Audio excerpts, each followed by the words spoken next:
A very warm welcome to all of you. Welcome to our live phone-in program of CIT NCERT.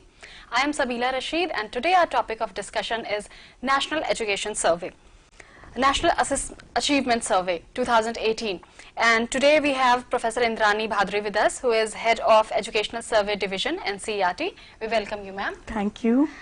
So recently our Honorable Human Resource Development Minister has released this district report card. So what is it about? NCERT has conducted the National Achievement Survey 2017 for classes 3, 5 and 8.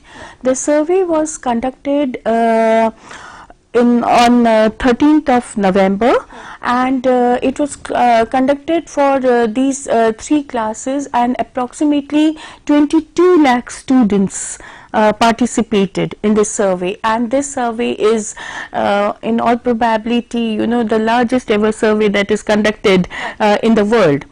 In India, definitely this is the largest achievement survey. And the analysis was done, the district level analysis was done, and we used the technology in a very large manner. Right. And immediately, 13th of November, the survey was conducted, and 15th of January, the district report cards were released by our Honorable Minister, Prakash Javadekar ji. So that was a huge achievement for NCERT. Right. So NCERT has been holding this survey since the year 2001. So how is this survey different from the previous surveys done? Okay. Yes, NCERT has been conducting this National Achievement Survey since 2001 with the advent of the Sarva Shiksha Abhiyan, right, to monitor the educational health of the nation. In what we used to do before was that our survey was the test items that we used to have, right, they were content based.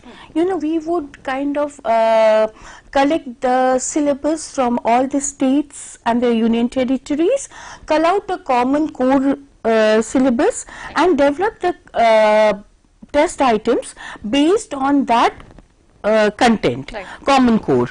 But when we conducted this survey on 2017, right, this for the first time we conducted the survey based on the learning outcomes.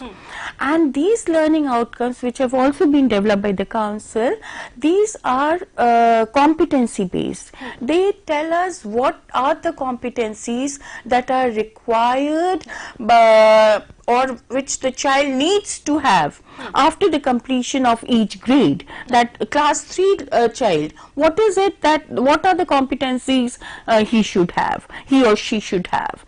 Grade 5 child, what do we expect? So based on these competencies, the items were developed. Okay. So what are the achievements, objectives of this National Achievement Survey? National Achievement Survey, again, like 2017, basically, we want to improve the quality of learning. We know that, we were able to have the access, we are able to have the retention, right, but now the government is focusing on everything on quality. Right. How do we improve the quality? So quality means improving the learning levels.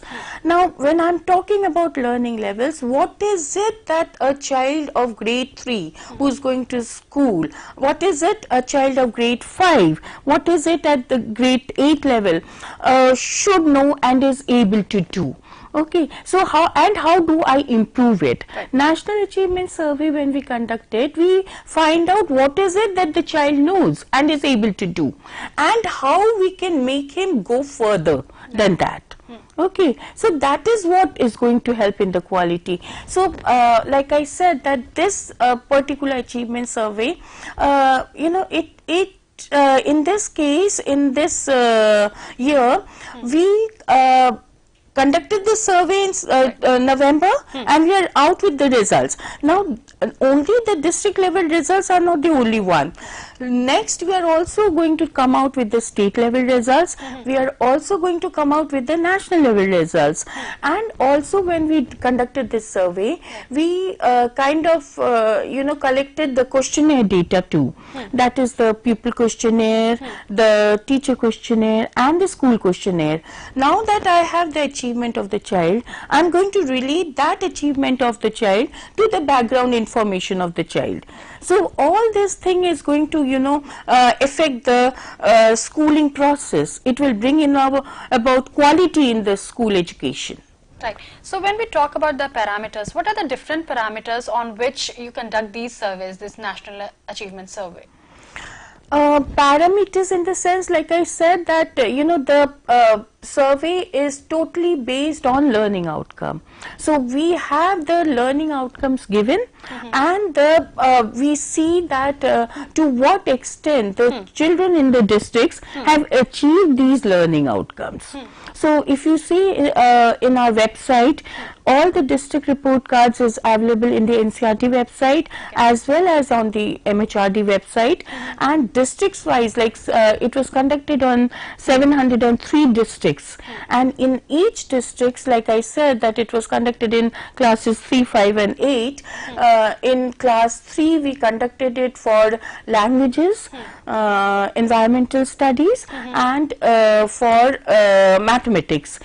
Similarly for class 5. For class 8 we have conducted it for languages, mathematics, sciences and social sciences. Right. So all these 10 report cards district wise is available on the NCERT website for all the 703 districts.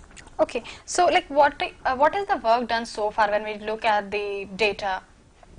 When we talk about National Achievement Survey, it is not only about data. It is not only about assessing the child. It is about like I keep saying, that it is about bringing about quality in education, quality in school education. It is about capacity development in the states. When we conducted the National Achievement Survey, we are in this case administering a standardized manner. The test needs to be administered in a standardized manner. So we developed this document. How to administer the test in the states and in the districts. Right. And then the NCERT also gave training at the district level to district level personals to how to conduct the test, so that it is uniform throughout the country. The tests are conducted without bias, without prejudices, and we did not involve this school system, because we involve people other than people who are in the school system to conduct these survey. Right. So it was a kind of third party evaluation. So the survey was conducted taking into account all the international practices which are in place for making this survey a very robust survey and for getting quality data. So you were talking about the trainings given to the teachers who conduct the not the teachers, the district level persons. The district level. Yes, so yes. Who provides these training to them? NCERT. We conducted district level, regional district level workshops, and wherein we first of all we train the state level master trainers. Right. They are called the SLMTs. Okay. And then we went to the districts to train the district level master trainers, and these district level master trainers in turn they train the field investigators. Right. For conducting the survey. Right. So the entire documentation of how the survey is to be conducted, how the sampling is to be done. Right. How the sampling, like NCERT did the sampling which are the schools that needs to be selected in the districts for district report, report level reporting. What are the schools? Which are the schools? That name of schools the NCERT gave. But then further, when we go to the schools, how to select the students who will be in the survey. So, but that sampling technique, everything we kind of we have elaborated in this document. Right. Would you like to show our viewers who are watching this show this document so that they also... Okay, sure. So this is the document, right. And this this kind of gives how to conduct the survey and it in detail, how the sampling needs to be done in the classroom situation. Everything is given in detail.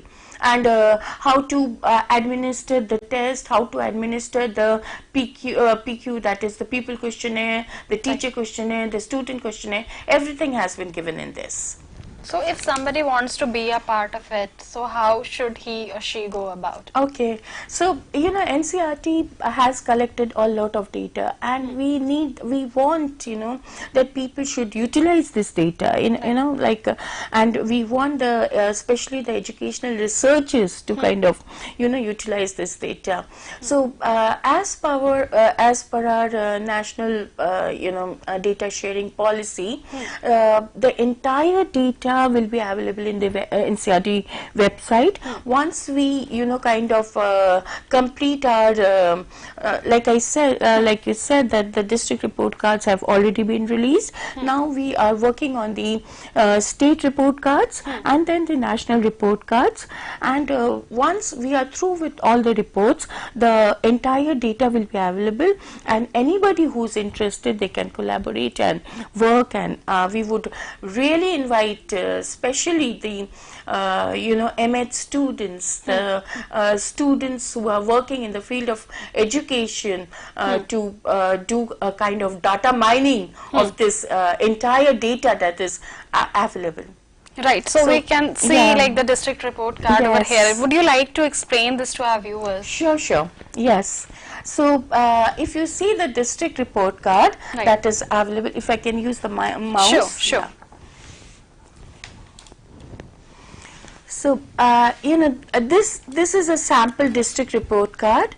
So this gives the state name of the state. Then this gives the name of the district, the subject, the total number of students who appeared in that particular district, and the total number of schools. The first page, if you see, it talks about the participation of the coverage. So this is the gender participation, how many boys participated, how many girls participated. This is in terms of area, from the rural area, how many participated, for the urban area, and then we have the category participation, social categories. So, and then we have the CWSN, that is the children with special needs. Yes. So this is the distribution and the management. And the management also.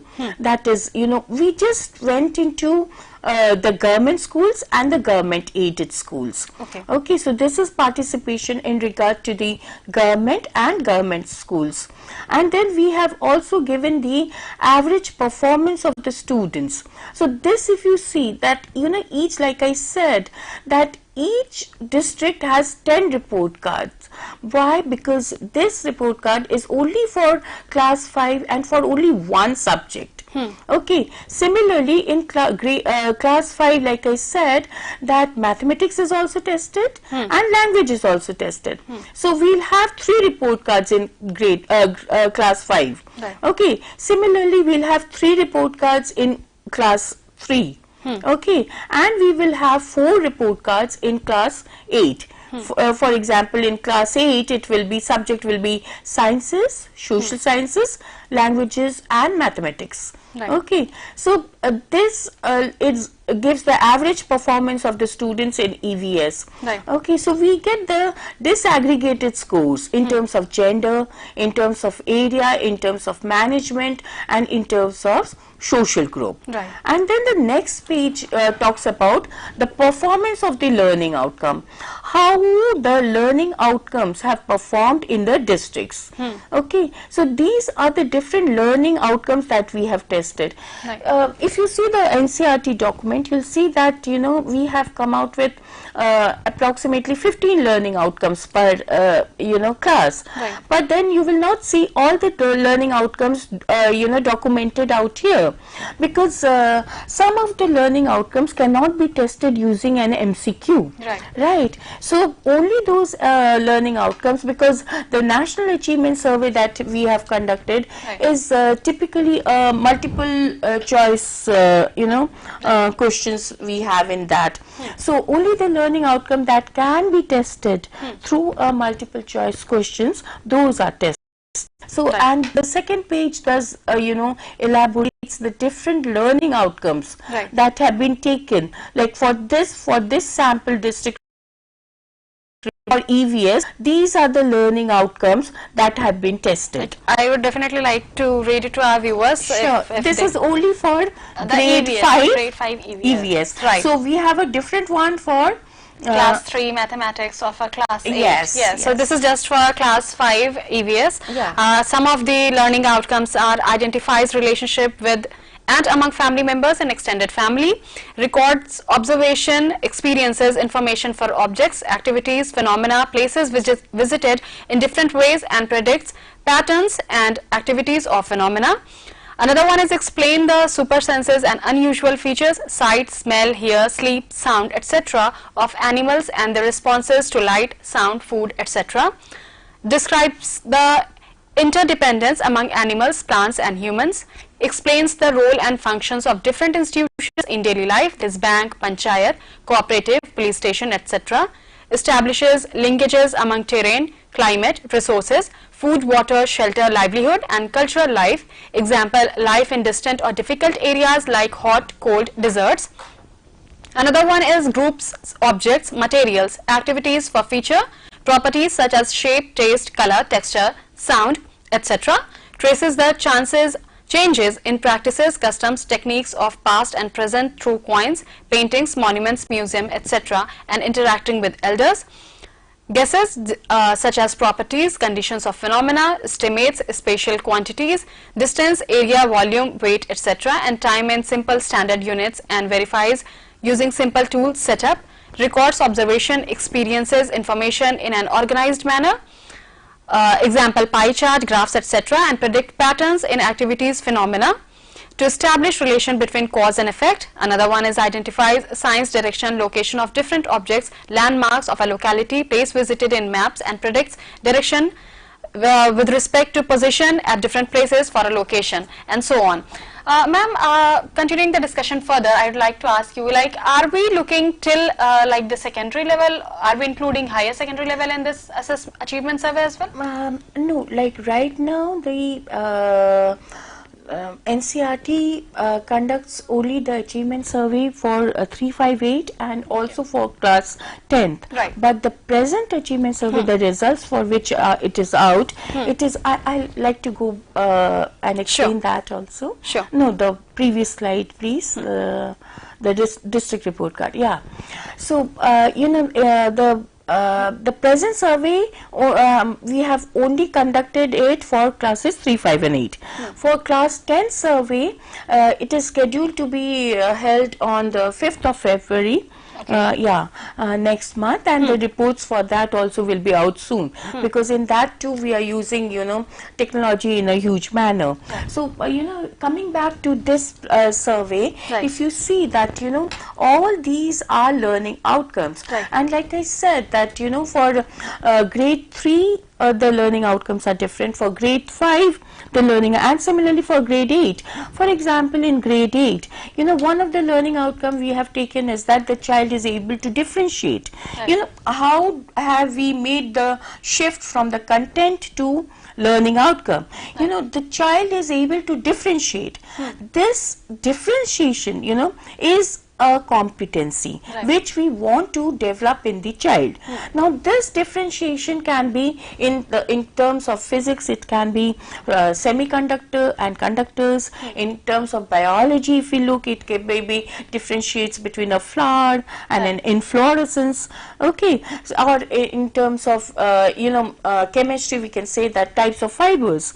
Or between metals and non-metals. So but basically what I am looking at, I am not looking at the content. Of course content is there, but the highlighted portion is the competency, that is the differentiation. So all these learning outcomes, they are all basically competencies. And in the next, if you see, we have given the range of performance of students who kind of answered correctly, below 30%.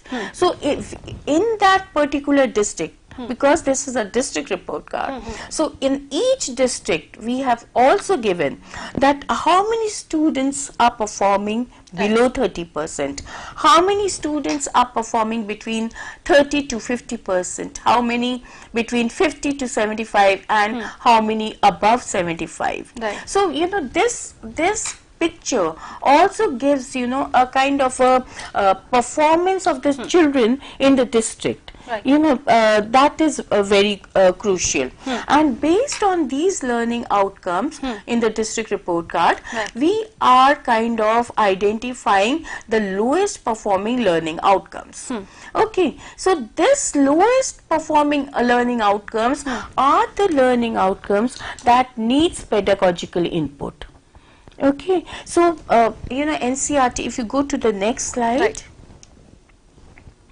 Yeah, we have, I think, more or less covered this. Yes, this is what I wanted. Yeah. So I think you need to click again. Yeah, thank you.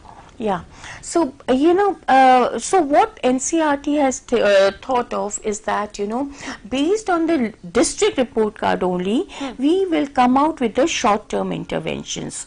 So in the short-term interventions, basically we are targeting the strengthening of the pedagogical processes. Basically we want a shift in the pedagogy, from the pedagogy that is targeting the content, realization of the content, to the pedagogy that is targeting the realization of the competencies. We want the competencies to be developed. So if I want that my the child in the district should be able to differentiate, is able to solve problem, is able to think critically. So how do I develop these competencies? How, as a teacher in the school, in the district, how do I teach the child to develop these kind of competencies in the child? So this paradigm shift we are going to make. We are going to develop exemplar pedagogy, and then we we'll have elaborate discussions with the state people, and then come up with some pedagogy for that will be implemented in the districts, in the states, for achieving these competencies, for realizing these competencies by the students. So what is the way forward if we look at the future? Like, what are the future plans that NCERT as a national body is aiming towards? Okay, so we are looking forward to, like I said, that the immediate, now that the district report cards have been released, we are talking about the pedagogy intervention, that is the short-term intervention.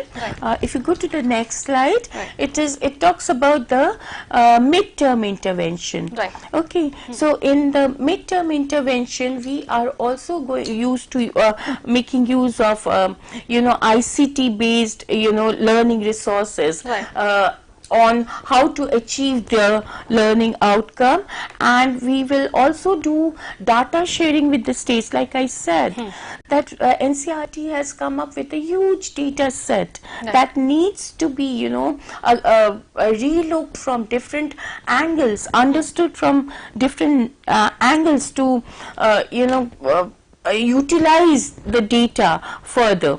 So this is the midterm intervention that we are planning. Right. NCERT is also proposing to adopt the you know, lowest performing districts in the states and UTs, and you know, give them pedagogy intervention for improving the learning outcomes of the students in the states and the districts.